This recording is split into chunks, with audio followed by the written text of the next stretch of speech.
Hey, how's it going everyone? In today's video we will take a detailed look at the ways to deal with the new co-op boss, Garmoth.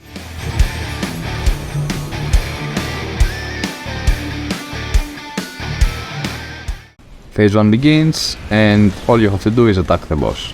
Meanwhile you should pay attention to three things. Garmoth can breathe out fire to attack her enemies in front of her. She can rain down a torrent of meteors, and she also features some array of physical attacks.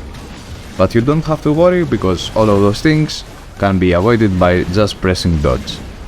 Or even if you get hit, the damage is not something you should worry about, at least on phase 1. Moving on phase 2 is when Garmoth's remaining HP hits 70%, and then she summons her totems and flies into the air. You cannot attack Garmoth before destroying every totem exists on the field, and each totem has different abilities. One strengthens her fireball attacks, one increases the speed of her dragonic rage attack, and one reduces the HP recovery of adventurers.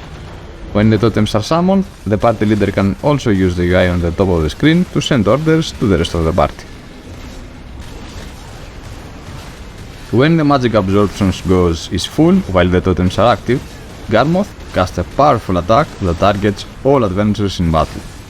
You can also avoid dragonic rage by just pressing dodge, but I have to admit that it's not one of the easiest things, and of course the damage is big. In order to do so, you have to calculate time perfectly. At some point, Garmoth will blight a random adventurer. That will cause an explosion after a certain period of time, and this explosion will deal extremely powerful damage to all nearby adventurers. The thing that the adventurer that got blighted should do is just distance himself from every ally that is nearby. If that happens at the same time as Dragonic Rage, I would call it just an unlucky moment, and the thing that you should do is just avoid Dragonic Rage and just take the damage from the blight. Now, if your team made it to this point, feel lucky or feel encouraged for the people that you chose to go with on those co-op, because most likely those people know exactly what they are doing, and probably you're gonna defeat Garmoth without second or third tries. When Garmoth's remaining HP hits 50%, she summons Kagtum Commander and flies again into the air. You cannot attack, of course, Garmoth while Commander is alive, and Commander charges toward adventurers like a crazy, bloodthirsty demon that won't relax until everyone is dead. Now Commander has also very high HP, and using the Judgment of All siege weapon is kinda necessary to defeat him, at least at a regular time space.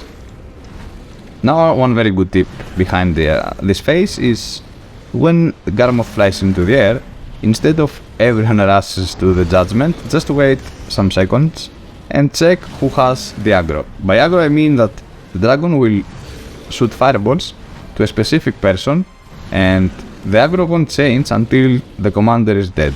So what you should be doing is, if you notice that you have the aggro, just run away from the opposite side, of course, of your judgment, so the fireballs don't kill the judgment, and just maneuver, dodge, or moving around, like you don't even have to dodge until your teammates kill the commander.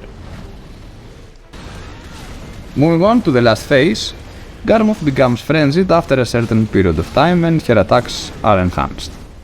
Phase 1 begins either 15 minutes after you enter the co-op, or when Garmoth's remaining HP hits 20%.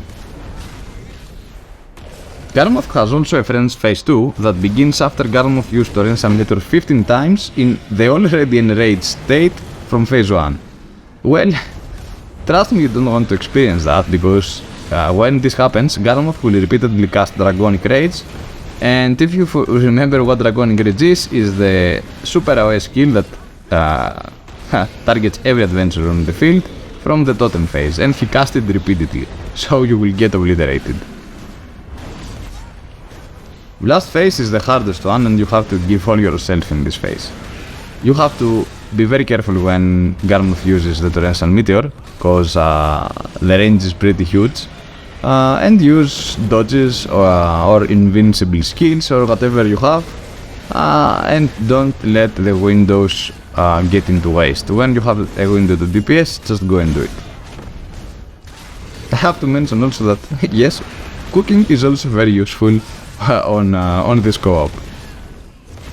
I hope you found the video helpful, and I'm really hoping that many people see it, so we don't burn our time figuring out what we should be doing with this boss, and everyone should come inside prepared, because, you know, time is precious.